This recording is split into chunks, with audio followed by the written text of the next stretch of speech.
بسم اللہ الرحمن الرحیم۔ نماز حاجت کا طریقہ اور دعائے حاجت کا بیان۔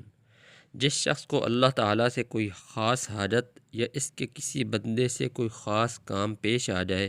تو اس کو چاہیے کہ وضو کرے خوب اچھی طرح، پھر 2 رکعت اپنی حاجت کی نیت سے نماز حاجت پڑھے۔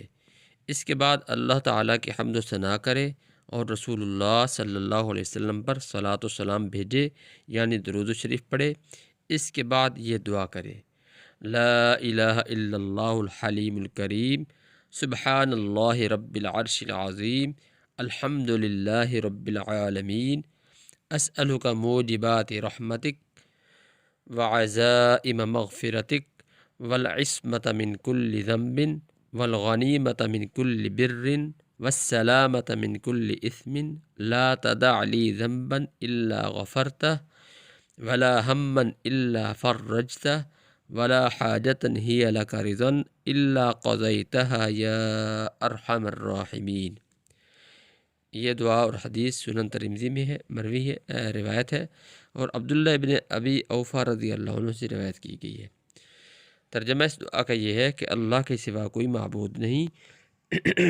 جو بڑا ہی بردبار کرم کرنے والا ہے،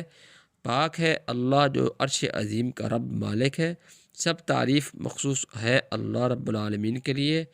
اے اللہ، میں تجھ سے سوال کرتا ہوں تیری رحمت کے واجب کر دینے والے اسباب کا، اور تیری مغفرت کو پختہ کر دینے والی خصلتوں کا، اور ہر گناہ سے حفاظت کا، اور ہر نیکوکاری کی نعمت کا، اور ہر نافرمانی سے سلامتی کا۔ اے اللہ، تو میرے کسی گناہ کو بغیر بخشے مت چھوڑنا، اور میرے کسی فکر و پریشانی کو بغیر دعا دور کیے مت چھوڑنا،